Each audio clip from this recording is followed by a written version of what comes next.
You could teach a kid how to wrestle, but you can't necessarily teach him how to be mentally tough. And that can happen if sometimes a wrestler just finds out, you know what, I just haven't been tough enough, and you kick it to another level.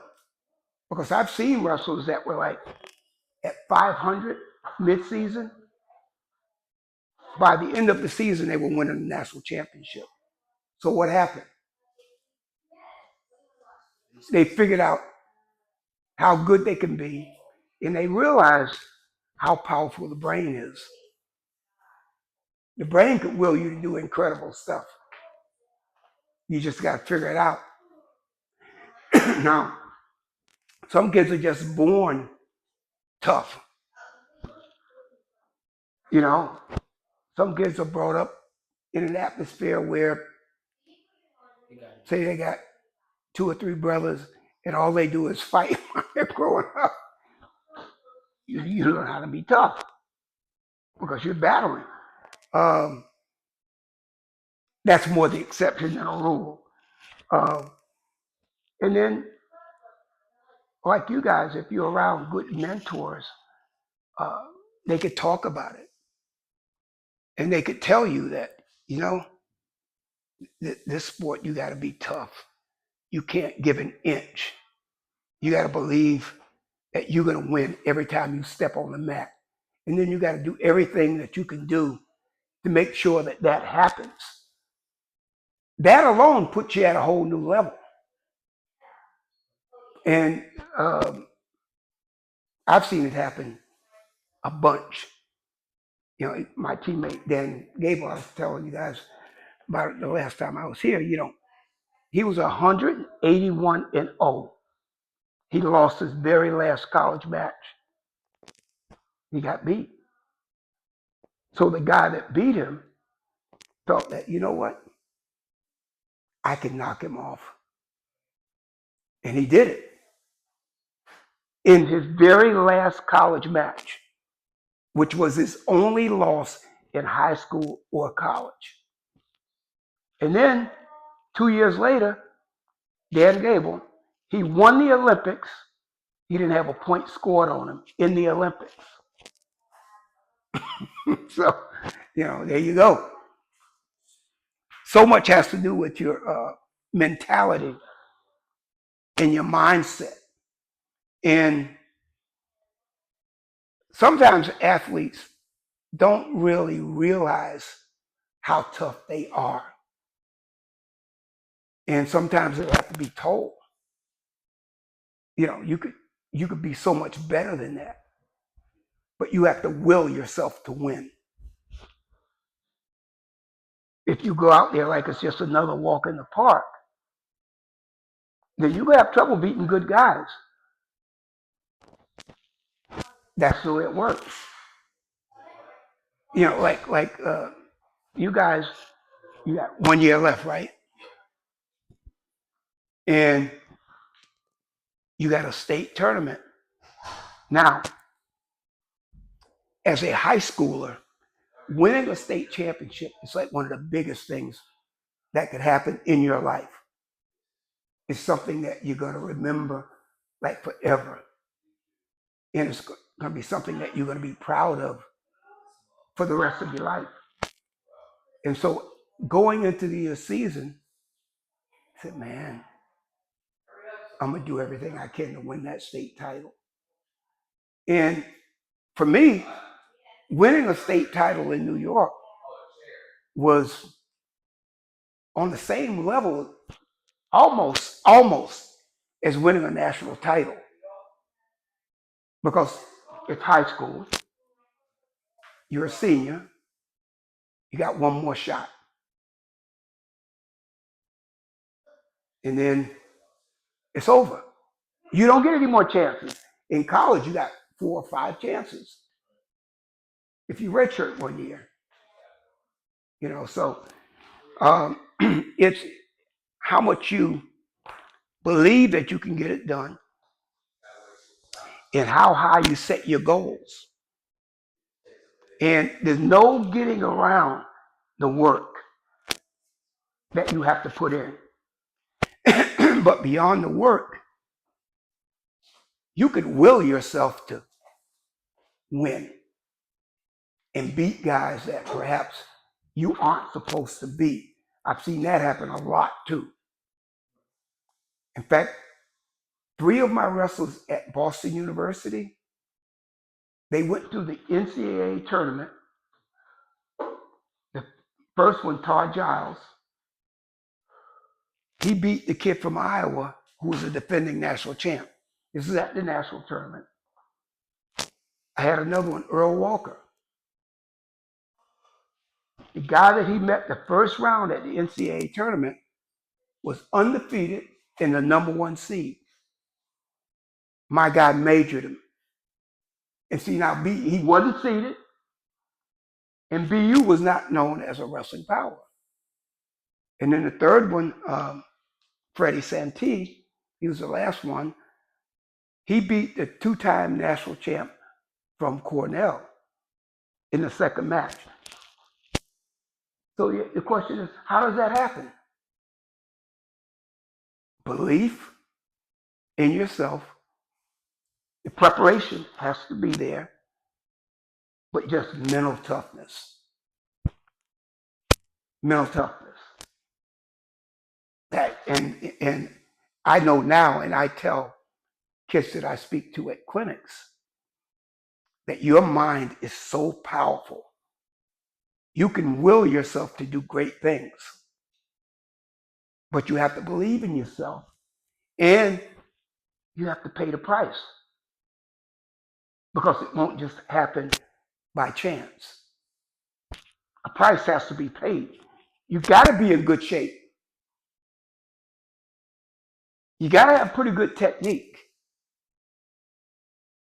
And you got to know in your mind that I can wrestle a full match and I'm not going to get tired.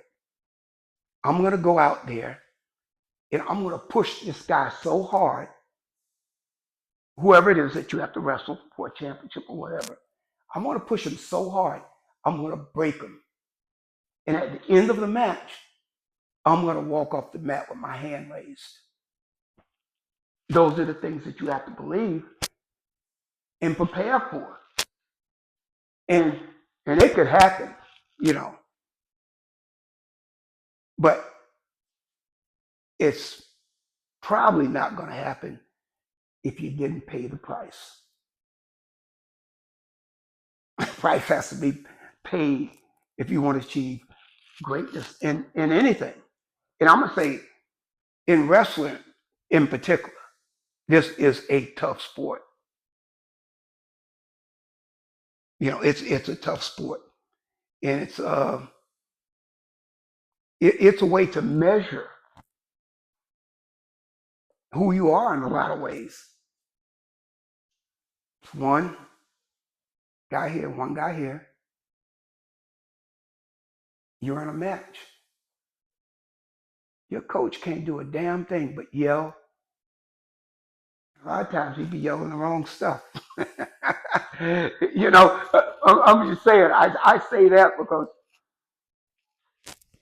I've seen coaches yelling things that the kid usually doesn't do.